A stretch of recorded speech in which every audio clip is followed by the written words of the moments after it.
arrangements. In our last lectures, we discussed about seating arrangements. Today we are going to discuss about tabulation. I will tell you how the puzzles based on tabulation are solved. First is the tabulation in the questions in these puzzles, the tabulation puzzles. There are a lot of information is given in single question. इसमें क्या होता है हमारे पास sitting arrangement भी दिया होता है, classification दिया होता है, कंपैरिजन दिया होता है और फिर ब्लड रिलेशंस भी इसी में दिया हुआ होता है. तो जो ये टेबुलेशन के पजल्स है इसमें क्या होता है, क्लासिफिकेशन जो होता है, जैसे persons with their interests, like persons with their hobbies, with their favourite cities, with their favourite fruits, इसको हम क्लासिफिकेशन बोलते हैं. जो इसमें इंफॉर्मेशन दी हुई होती है इसके चार टाइप्स होते हैं. एक होता है क्लासिफिकेशन. क्लासिफिकेशन में क्या होता है, persons with their interests, with their hobbies, with their favourite cities, with their favourite colours. और जो दूसरा होता है वो होता है प्लेसिंग अरेंजमेंट्स. जैसे हमने लास्ट वीडियोस में हमने देखा कैसे हम प्लेसिंग अरेंजमेंट, सिटिंग अरेंजमेंट्स करते हैं जब 5 लोग 6 लोग बैठे हुए होते हैं. तो ऐसा ही इसमें भी दिया होता है, जैसे कि A sitting to the right of B, B sitting to the right of C, ऐसा भी दिया होता है. और जो थर्ड थिंग है इसमें, जो थर्ड पॉइंट है वो है comparison. For example, 5 persons are mentioned in a puzzle. अब क्या है, the salary of A is more than B, the salary of B is more than C. तो इसको हम बोलते हैं comparison. और जो फिर होता है लास्ट, इसमें जो इंफॉर्मेशन दी हुई होती है वो जो टाइप है वो है blood relations. For example, A is brother of B, who is father of B, ऐसी blood relations दी होती है. तो हम क्या करते हैं, जब हमारे पास ऐसे क्वेश्चंस आए हो जिसमें इतनी सारी इंफॉर्मेशन दी हुई होती है, तो यूजुअली हमें चाहिए कि हम इसको टेबुलेशन फॉर्म में कंडेंस करें, एनालाइज करें, कंडेंस करें, सो दैट कि हम जो फिर फॉलोइंग क्वेश्चंस होते हैं उनको आंसर दे पाए. ठीक है. और एक चीज़ हमें याद रखना चाहिए, जो कंपैरिजन है, कंपैरिजन जैसे सैलरी हो गई, किसी की सैलरी ज़्यादा है, किसी की सैलरी कम है, या फिर किसी की हाइट ज़्यादा है, किसी की हाइट कम है, कोई ब्राइट ज़्यादा है, कोई ब्राइट कम है. जो कंपैरिजन दिए हुए होते हैं among the items that are mentioned in the question, among the persons or among the objects which are mentioned in the question, तो जो कंपैरिजन है उसको हम मेंशन नहीं करते हैं. जो हम टेबल ड्रा करते हैं उसमें हम कंपैरिजन को मेंशन नहीं करते हैं.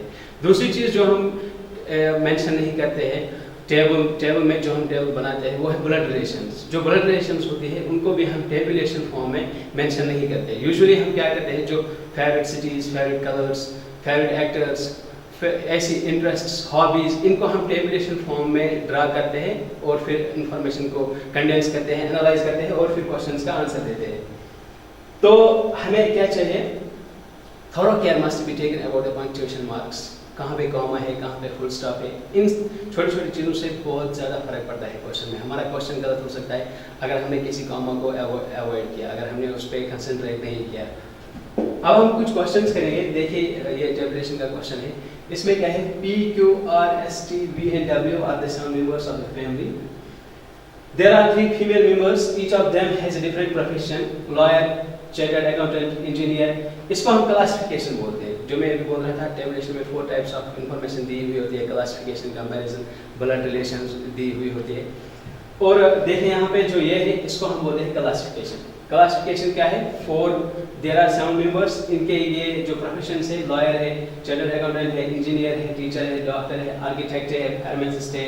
फिर हमारे पास इंफॉर्मेशन दी हुई है, no lady is either pharmacist और चार्टर्ड अकाउंटेंट. इसके बाद है each of them have different monthly incomes. ये हो गया हमारा कंपैरिजन का पोर्शन. इसमें each of them have different monthly incomes. The chartered accountant earns most, S engineer earns less than B, the doctor or the teacher earns more than B and less than S, W's wife earns the least, T is an unmarried lady, lawyer and she earns less than P. यहाँ पे इस full stop को avoid करना, ये नहीं है. And more than only Q, the pharmacist's income is not the lowest. मैं फिर से बोल रहा हूँ, जो हमारे पास पजल्स के क्वेश्चंस होते हैं, ये पजल्स जो होती है, टेबुलेशन की पजल्स जो होती है, इनमें 4 टाइप्स ऑफ इंफॉर्मेशन दी हुई होती है. और क्या होता है इसमें, क्लासिफिकेशन होता है, कंपैरिजन होता है, ब्लड रिलेशंस होता है, जैसे मैंने यहाँ पे लिखा हुआ है.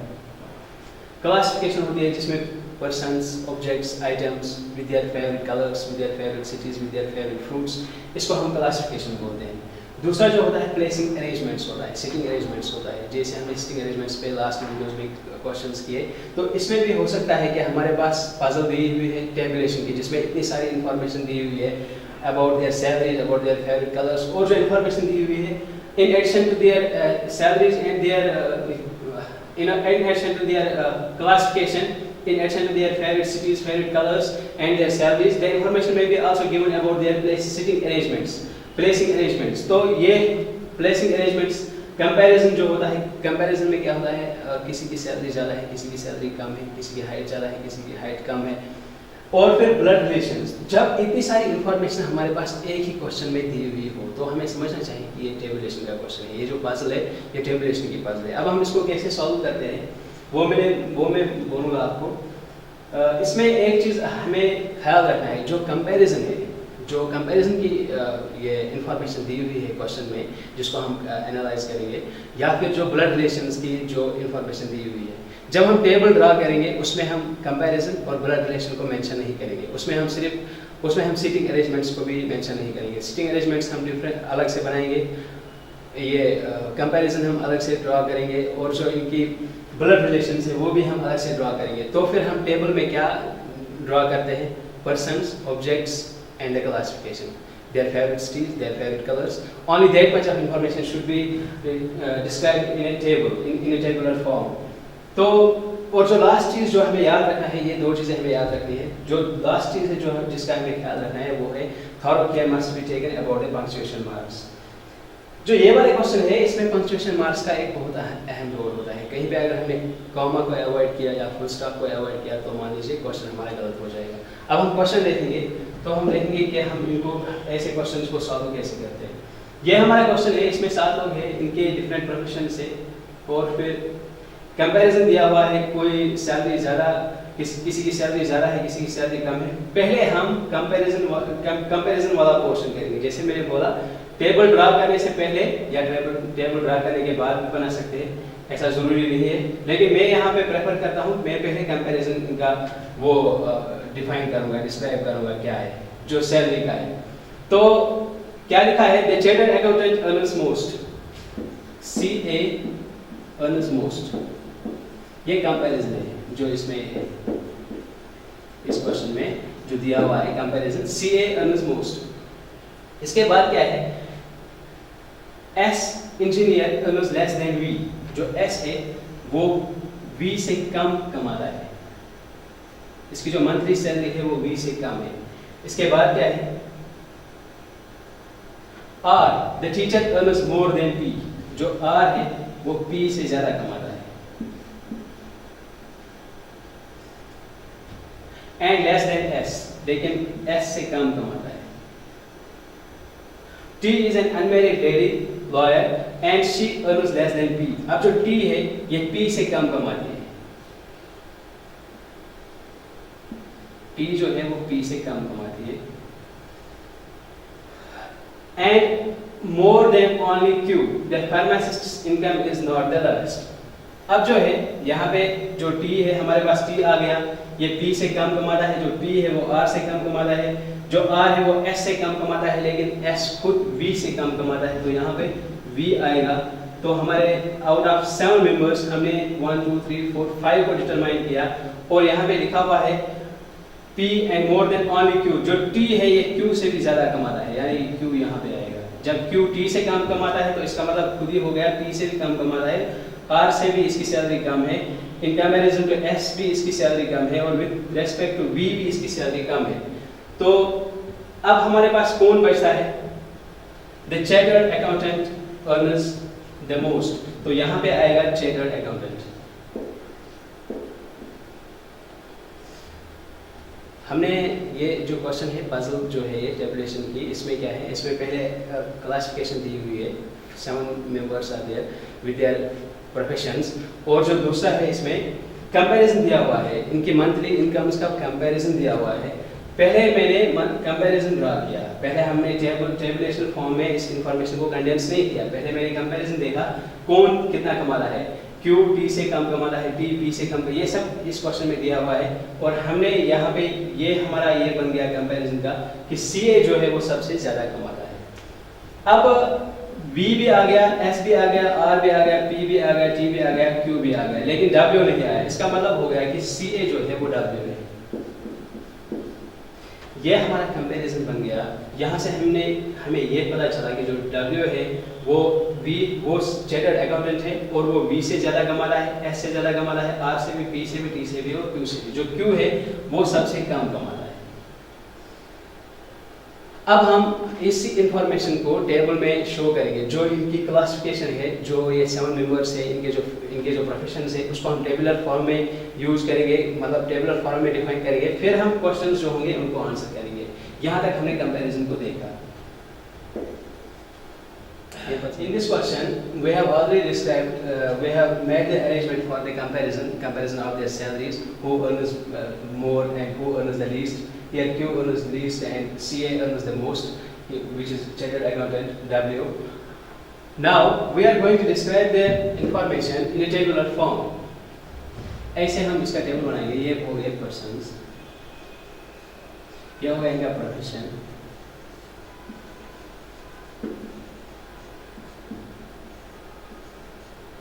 ये हो गया इनका gender,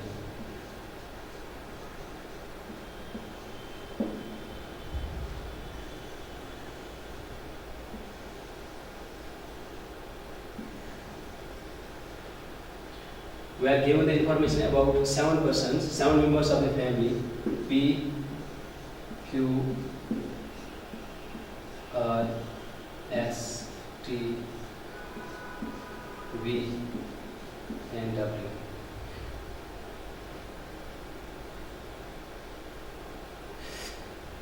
We already know from the comparison of their salaries that CA is the W, W is the chartered accountant. Here, W is the chartered accountant because I already described, मैंने जैसे बोला, जब हमने अरेंजमेंट बनाया हमने देखा जो Q है वो सबसे कम कमाता है या कमाती है, और जो W है CA जो है वो सबसे ज़्यादा कमाता है। सिर्फ W बच रहा था, बाकी सबको हमने यहाँ पे प्लेस किया, B को, S को, R को, P को भी, T को, तो सिर्फ W बचा। तो इसका मतलब ये हो गया कि W जो है वो CA है, W जो है वो चार्टर्ड अकाउंटेंट है। अब इंफॉर्मेशन दी हुई है हमारे पास क्वेश्चन में, S is engineer and earns less than V the doctor. V is doctor,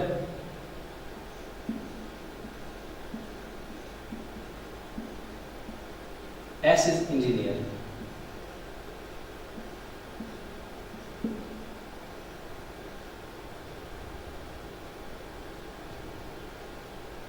R the teacher earns more than P. R जो है वो टीचर है।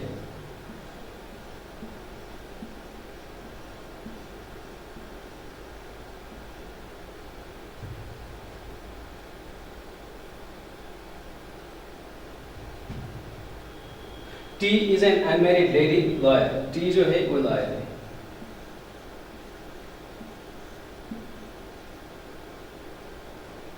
हमारे पास दो लोग बचे जिनका प्रोफेशन हमें पता नहीं है, एक है P, एक है Q। लेकिन यहाँ पे क्या है, the pharmacist's income is not the lowest lawyer, and यहाँ पे जो है Q हमारे पास लीस्ट आ गया, Q जो है हमारे पास लीस्ट आ गया। और जो क्वेश्चन में हमारे पास इंफॉर्मेशन दी हुई है, W's wife earns the least, W's wife earns the least, यानी कि जो W की वाइफ है, W चार्टर्ड अकाउंटेंट है, यही लीस्ट W की वाइफ जो है लीस्ट कमाती है। और हमें पता है Q जो है वो लीस्ट कमाता है, तो जो Q है वो वाइफ ऑफ W है, W की वाइफ है Q जो लीस्ट कमाती है। अब यहाँ पे एक स्टेटमेंट है, no lady is either pharmacist और चार्टर्ड अकाउंटेंट। दो जगह हमारे पास है, one is, two persons are there, P and Q, but no lady is pharmacist. That means if Q is the wife of W, Q cannot be pharmacist because she is female, she is lady. That means P is the pharmacist.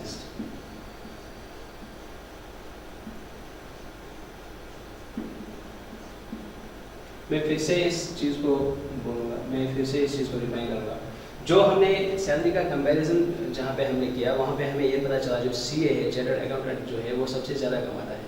जो CA है वो W है और वो सबसे ज़्यादा कमाता है, और जो क्वेश्चन में दिया हुआ है W's wife earns the least, और वहाँ पे हमने देखा Q सबसे कम कमाता है, W सबसे ज़्यादा कमाता है। यहाँ पे लिखा हुआ है W's wife earns the least, that makes Q the wife of W।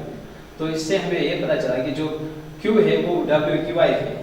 और जो यहाँ पे हमारे पास इंफॉर्मेशन है, no lady is either pharmacist और चार्टर्ड अकाउंटेंट। इसका मतलब दो ही जगह हमारे पास थी, दो ही लोग हमारे पास थे, एक था P, एक था Q।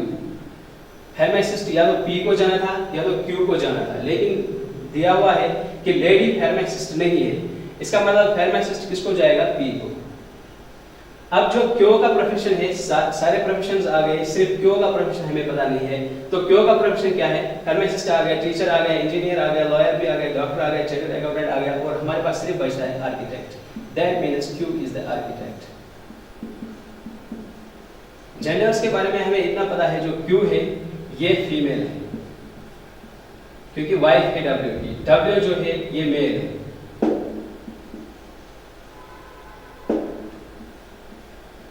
क्योंकि इसकी वाइफ है। और हमें ये पता है T is an unmarried lady. T जो है ये लेडी है, ये फीमेल है।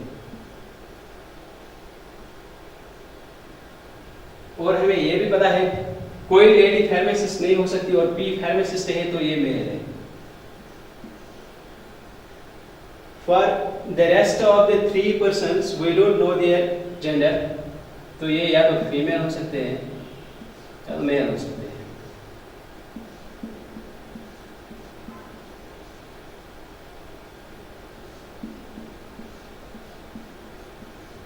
इस तरह से हमारा एक क्वेश्चन बन गया। हमने इंफॉर्मेशन को टेबुलर फॉर्म में यहाँ पे बनाया, डिस्क्राइब किया। पहले हमें कंपैरिजन का जो पोर्शन था पहले हमने वो सॉल्व किया। वहाँ पे हमने देखा कि किन की सैलरी ज़्यादा है, किन की सैलरी कम है। उस इंफॉर्मेशन को हमने कंडेंस किया। वहाँ से हमें पता चला कि जो W है ये चार्टर्ड अकाउंटेंट है, जो इसकी वाइफ है वो Q है, जो सबसे कम कमाती है। फिर हमने इनके प्रोफेशन इनको असाइन किए। R के बारे में दिया हुआ था, S के बारे में दिया हुआ था, T के बारे में भी दिया हुआ था, V के बारे में भी दिया हुआ था। W के बारे में हमें कंपैरिजन के वक्त पे पता चला कि W CA है। और फिर P और Q को हमने कैसे देखा?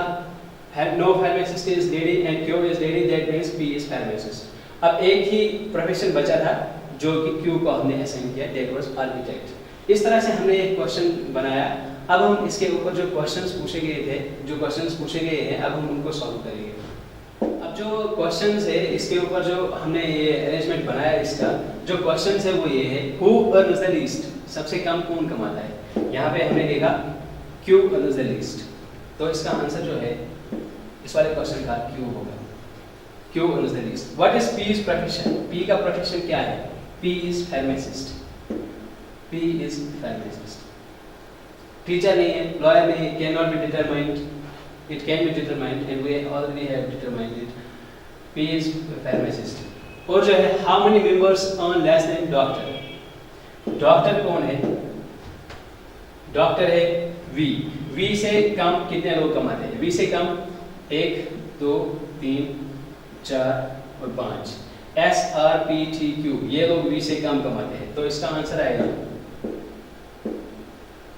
2 नहीं, 3 नहीं, 4 नहीं, 5 लोग V से कम कमाते हैं। Which are the following represent the 3 female members of the family? 3 female members of the family कौन है? हमें फीमेल कितने पता है?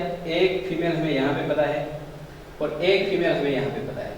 इनके बारे में हमें नहीं पता है फीमेल है या मेल है, फीमेल है या मेल है, फीमेल है या मेल है। हमें सिर्फ 2 फीमेल्स के बारे में पता है जिनको हम डिटरमाइन कर पाए। तो इसका आंसर क्या होगा? PTQ नहीं है, TRQ नहीं है, BTQ नहीं है, BTR नहीं है, can not be determined. This cannot be determined because the information given is not sufficient.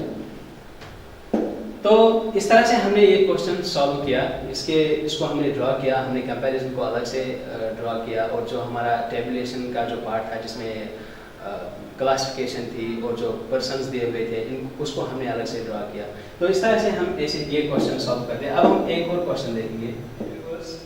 Last question जो हमने सॉल्व किया उसमें हमने देखा हमने कैसे जो हमारे पास इंफॉर्मेशन थी, जो क्लासिफिकेशन की इंफॉर्मेशन थी, वो हमने कैसे टेबुलेशन फॉर्म में ड्रॉ की। अब यहाँ पे जो क्वेश्चन है इसमें A, B, C, D, E, G and I are 7 friends who study in 3 different standards, namely 5th, 6th and 7th, such that not less than 2 friends study in the same standard. जब 3 standards है 5th, 6th, 7th, at least 2 लोग एक class में पढ़ रहे हैं, तो इसका मतलब ये हो गया कि at least in 1 class there are 3 students. यहाँ से हमें ये पता चला. Each friend also has a different favorite subject, namely history, civics, English, Marathi, Hindi, maths, economics, but not necessarily in the same order. Okay. A likes maths and studies in 5th standard. अब हम पहले इसका tabulation draw करेंगे, tabulation form में इसको draw करेंगे, क्योंकि जो ये सारी इंफॉर्मेशन है ये क्लासिफिकेशन है, फ्रेंड्स है, उनके क्लासेस है और फिर उनके फेवरेट सब्जेक्ट्स है. जो फ्रेंड्स है वो यहाँ पे है, स्टूडेंट्स जो है अपने फ्रेंड्स.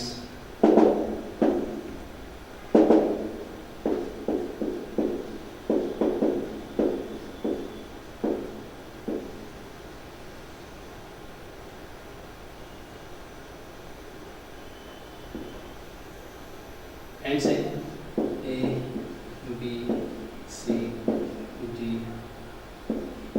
E, G, I.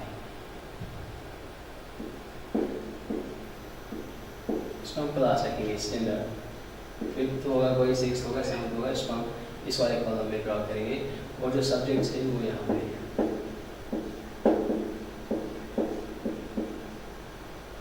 अब जो हमारे पास इंफॉर्मेशन है वो ये है,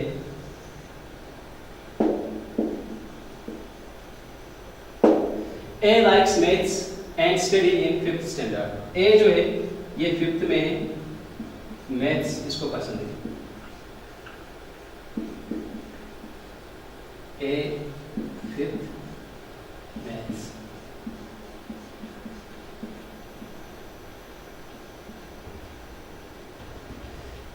With only one friend.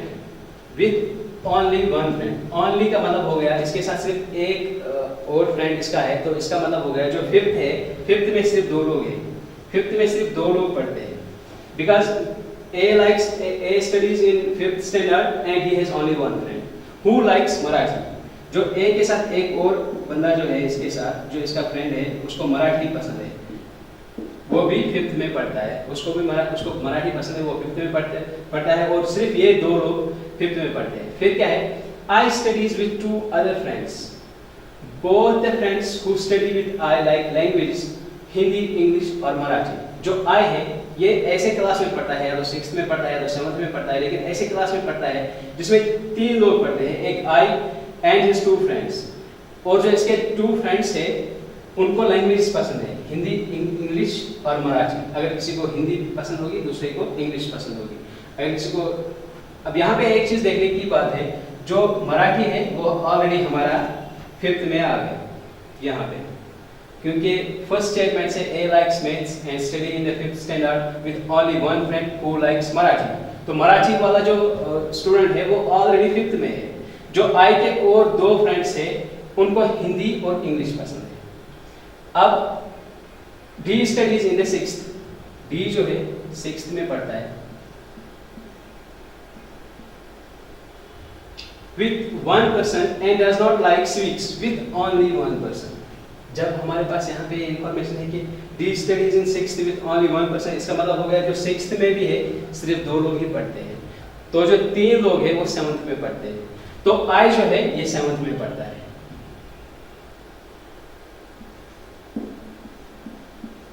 और जो I के साथ और 2 लोग हैं उनको या तो हिंदी पसंद है या तो इंग्लिश पसंद है. यहाँ तक हमने ये जाना. जो D का फ्रेंड है जो 6th में पढ़ता है उसको civics पसंद नहीं है. E studies with only one friend. E studies with only one friend. That means E either studies in 5th or studies in 6th. The one who likes history does not study in 5th. The one who likes history does not study in 5th or 6th. I कौन सी class में पढ़ता है? 7th में. और यहाँ पे क्या statement है? The one who likes history does not study in 5th or 6th. That means I likes history because he does not study in 5th or 6th.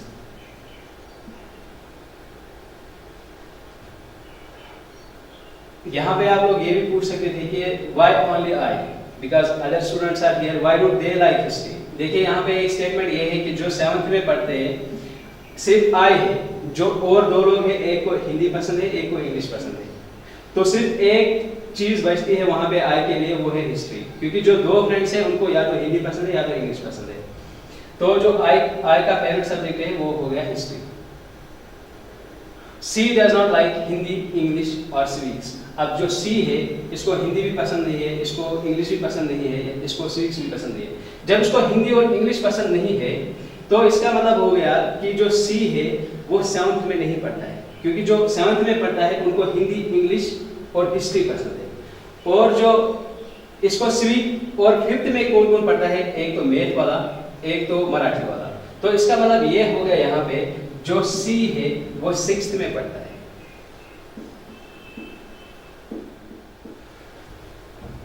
Dear viewers, अब हमने देखा ए जो है वो 5th में पढ़ता है, मैथ से इसका सब्जेक्ट, जो इसका फ्रेंड है उसका मराठी है। अब हम 6th में कौन कौन पढ़ते हैं इनको देखेंगे। 6th में क्या है, D studies in the 6th, very nice.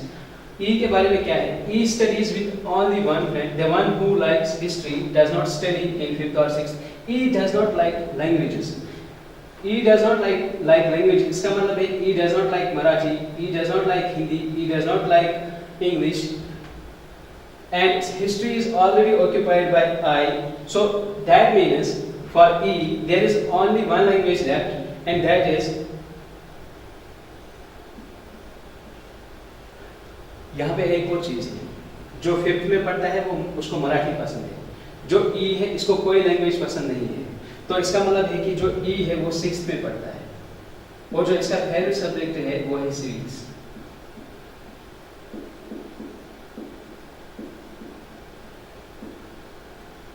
क्यों सिविक्स है?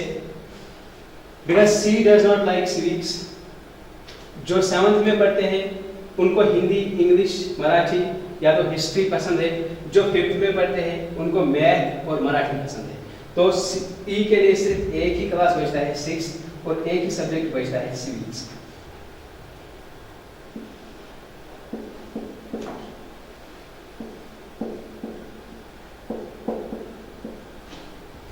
सी के लिए क्या बोला गया है, C does not like Hindi, English और सिविक्स। जब सी को हिंदी पसंद नहीं है, इंग्लिश पसंद नहीं है, सिविक्स पसंद नहीं है, तो सी के लिए एक ही क्लास बचता है, एक ही सब्जेक्ट बचता है, क्योंकि सिविक्स भी ऑक्यूपाइड हो गया, अब हिस्ट्री तो है ही, आई ने ली हुई है, और जो लैंग्वेज इसको पसंद नहीं है तो सी को पसंद है फिर, और इंग्लिश और हिंदी इसको पसंद नहीं है, तो सी के लिए सिर्फ एक ही सब्जेक्ट बचता है, C likes then Marathi. When C likes Marathi, that means C studies in 5th.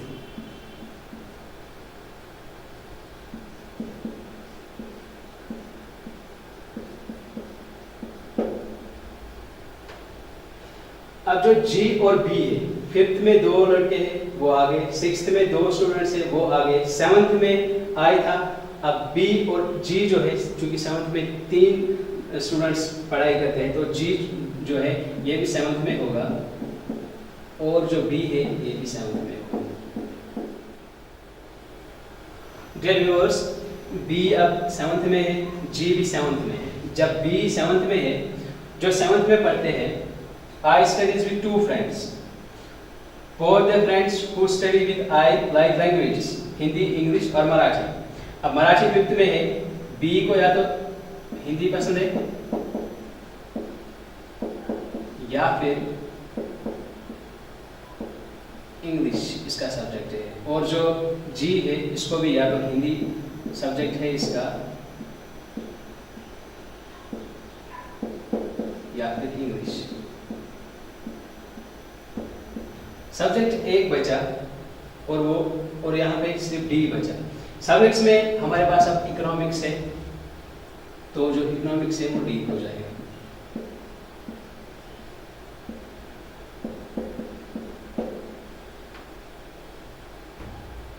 इस तरह से हमने ये क्वेश्चन बनाया। अब हम वो क्वेश्चंस को देखेंगे और उनको आंसर करेंगे। फर्स्ट क्वेश्चन है, which combination represents E's favorite subject and standard in which he studies? E का फेवरेट सब्जेक्ट कौन सा है? सिविक्स, और पढ़ता किसमें, कौन सी क्लास में है? 6th में। तो इसका आंसर आएगा civics and sixth. Which are the following is I's favorite subject? I का favorite subject कौन सा है? I का favorite subject है history. Who among the following studies in 7th standard? G, C, E, D. इनमें से कौन 7th में पढ़ते हैं? G पढ़ता है और B पढ़ता है और I पढ़ता है और यहाँ पे मेंशन किया गया है ऑप्शन में सिर्फ G.